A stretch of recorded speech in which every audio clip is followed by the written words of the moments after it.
Hey guys, আসসালামু আলাইকুম, welcome back to another brand new video.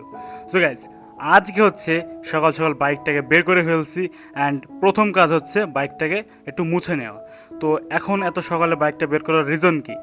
একটাই রিজন, বাইকে তেল ফুরিয়ে গেছে, এখন বাইকে তেল নিতে যেতে হবে।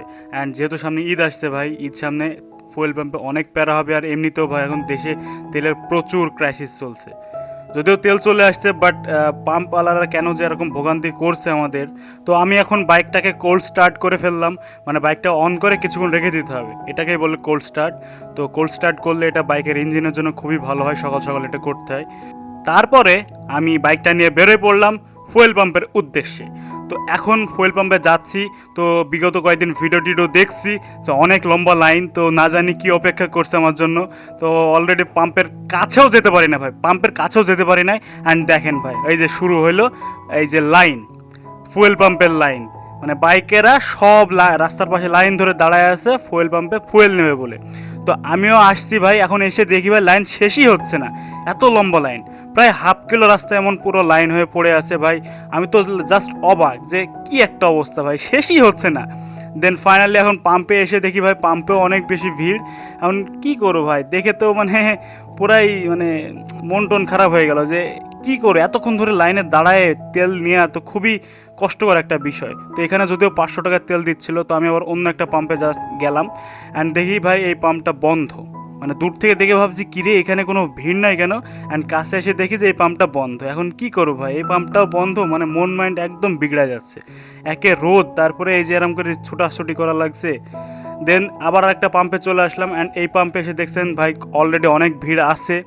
অ্যান্ড এখানেও দেখি ভাই যে অনেকেই লাইন ধরে দাঁড়াচ্ছে। এখানে আবার আপনার গাড়িও আছে, বাস, ট্রাক, আপনার কার, এগুলোও আসছে।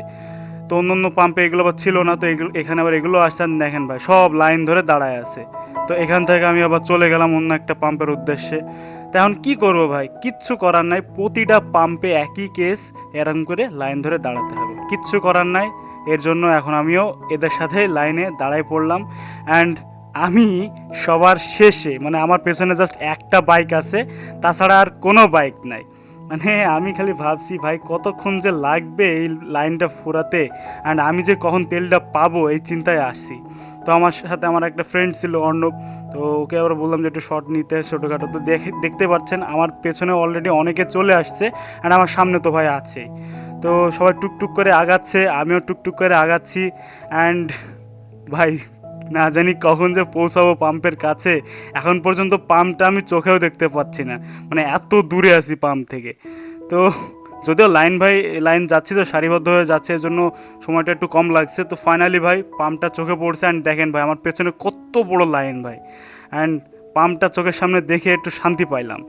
তো পাম্পে আবার ভিডিও করা একটু নিষেধ ছিল, ওরা ভিডিও করতে নিষেধ করছিল, এর কারণে ফুয়েল নেওয়ার সময় আমি ভিডিও করতে পারি নাই। তো ফুয়েল নেওয়া হয়ে গেছে, অ্যান্ড এখন আমি পাম্প থেকে বেরোয় এসে এই যে দেখাচ্ছি আপনাদের ফুয়েল ভাই। দেখেন এই যে ফুয়েলের এই যে পানির এই ঝলকটা না ভিতরে নড়ছে দেখতে পাচ্ছি, এটা দেখে ভাই কলিজা ঠান্ডা হয়ে যাচ্ছে। মানে এত পরিশ্রম করার পরে যখন এই জিনিসটা পাইলাম না, সত্যি ভালো লাগছে। তো গাইজ, অনেক বাধা বিপত্তি, অনেক পরিশ্রম করে ফাইনালি ফুয়েলটা পেয়ে গেছি। So guys, that's it for today. Till then, stay safe and keep watching Shabi ভাই and S Shabi. Okay guys, এখন বাসার দিকে যাই, অনেক প্যারা হয়ে গেছে। নেক্সট অন্য একটা ভিডিওতে আবারও দেখা হবে।